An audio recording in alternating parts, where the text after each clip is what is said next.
82তে এসে রান্না করা, নয়তো এ ফেলনা, তবু আজ করব আমি পাঁপড়ের ডালনা। আজ আমি পাঁপড়ের ডালনা করব। এই রান্নাটা আমার মেয়ে ও তার বন্ধুরা খুব ভালোবাসে। প্রথমে পাঁপড়গুলিকে কেটে নেব, তারপর পাঁপড়গুলো ভেজে সাইডে সরিয়ে রাখব। তারপর ডুমো ডুমো করে আলু কেটে ভেজে রাখব।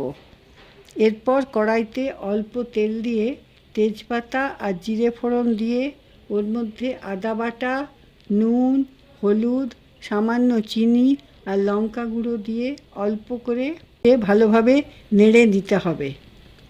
আদার কাঁচা গন্ধ চলে গেলে ভাজা আলু দিয়ে ভালোভাবে নেড়ে জল দিয়ে দেব। তারপর একটু ফুটে এলে আলুটা হাফ সেদ্ধ হয়ে আসবে, তখন ভাজা পাঁপড়গুলো দিয়ে দেব।